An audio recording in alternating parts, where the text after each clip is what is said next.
ಬೆಳಗ್ಗೆಯಿಂದ ನಾವು ಎಲ್ಲ ಏನು 4 ಸಮಸ್ಯೆಗಳಿಗೆ ಹಕ್ಕೊತ್ತಾಯಗಳು ಇಟ್ಕೊಂಡು ಜಾಥಾ ಮಾಡಿದೀವಿ, ಅದ್ರ ಬಗ್ಗೆ ಚರ್ಚೆಗಳಾಯ್ತು. ಅದ್ರ ಜೊತೆಗೆ ಎಲ್ಲರೂ ಹಂಚಿಕೆನಲ್ಲಿ ಏನೆಲ್ಲ ಮಾಡಬಹುದು ಮುಂದೆ ಅನ್ನೋದ್ರ ಬಗ್ಗೆನೂ ಕೂಡ ಕೆಲವು ಬಂತು. ಅದನ್ನ ಒಂದು ರೀತಿಯಾಗಿ ಸಮರೈಸ್ ಮಾಡಿ ಹೇಳೋದಾದ್ರೆ, ಮೊದಲನೇ ಹಕ್ಕೊತ್ತಾಯ ಏನು ಉಚಿತ ಔಷಧಿಗಳ ಲಭ್ಯತೆ ಮತ್ತೆ ಗುಣಮಟ್ಟ ಔಷಧಿಗಳ ಲಭ್ಯತೆ ಬಗ್ಗೆ ಒಂದು ಆರೋಗ್ಯ ಸಚಿವರಿಗೂ ಕೂಡ ನಾವು ಮನವಿ ಮಾಡ್ಕೊಂಡಿದ್ದು, ಒಂದು ಕಮಿಟಿ ಫಾರ್ಮ್ ಆಗಬೇಕು. ಆ ಕಮಿಟಿನಲ್ಲಿ ಜನರದು ಪ್ರತಿನಿಧಿ ಕೂಡ ಇರಬೇಕು, KSMCL ಅವರ ಪ್ರತಿನಿಧಿ ಕೂಡ ಇರಬೇಕು. ಇದು ತಿಂಗಳು ಮೀಟ್ ಮಾಡಿ ಅಲ್ಲಿ ಈ ಸಮಸ್ಯೆಗಳನ್ನ ಹೇಗೆ ನಾವು ಪರಿಹರಿಸ್ಬೋದು ಅಂತ ಒಂದು ಕೊಲಾಬ್ರೇಷನ್ ಆಗಿ ಮಾಡಬೇಕಾಗುತ್ತೆ. ಇದನ್ನ ನಾವು ಫಾಲೋ ಅಪ್ ಮಾಡೋಣ. KSMCL ಅವ್ರ ಜೊತೆನೂ ಫಾಲೋ ಅಪ್ ಮಾಡಬೇಕಾಗುತ್ತೆ, ಮತ್ತೆ ಆರೋಗ್ಯ ಸಚಿವರ ಜೊತೆನೂ ಫಾಲೋ ಅಪ್ ಮಾಡಬೇಕಾಗುತ್ತೆ.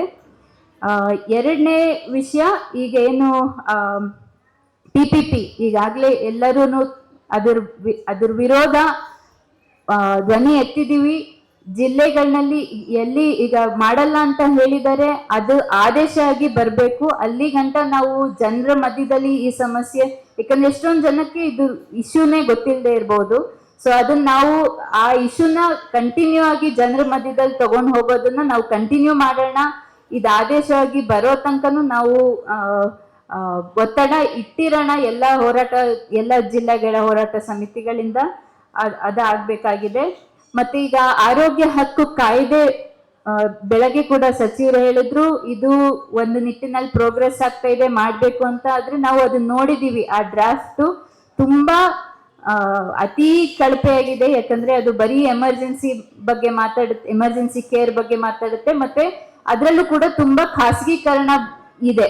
ಸೊ ಅದನ್ನ ನಾವು ಒತ್ತಡ ಹಾಕಬೇಕು, ಕನ್ಸಲ್ಟೇಷನ್ ಮೀಟಿಂಗ್ಸ್ ಮಾಡಬೇಕು, ಜನರ ಜೊತೆ ಬೇರೆ ಬೇರೆ ಜಿಲ್ಲೆಗಳಲ್ಲಿ ಸಮುದಾಯಗಳ ಜೊತೆ ಕನ್ಸಲ್ಟೇಷನ್ ಮಾಡಿನೇ ಅವರು ಡ್ರಾಫ್ಟ್ ಮಾಡಬೇಕು. ಜನರ ಪರವಾಗಿರ್ಬೇಕು. ಈ ಕಾಯ್ದೆನ ತಗೊಂಡ್ ಬನ್ನಿ ಇನ್ನು ಪ್ರೈವೇಟೈಸೇಷನ್ ನಿಟ್ಟಿನಲ್ಲಿ ಹೋಗಬಾರ್ದು.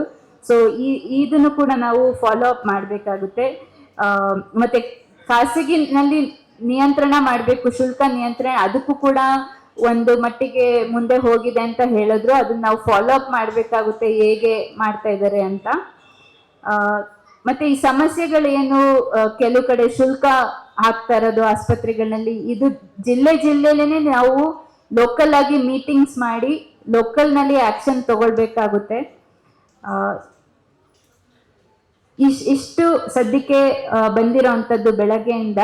ಇದರಲ್ಲಿ ಯಾರಾದ್ರೂ ಒಬ್ರು ಇಬ್ರು ಸೇರಿಸ್ಬೇಕು, ಇನ್ನು ಹೇಗೆ ನಾವು ಮುಂದೆ ತಗೊಂಡು ಹೋಗ್ಬೋದು ಅಂದ್ರೆ ಈಗ ಒಂದು 5 ನಿಮಿಷ ಅದಕ್ಕೆ ಸಮಯ ಕೊಡೋಣ. ಬೇರೆ ಅವರು ಶೇರ್ ಮಾಡಲಿ.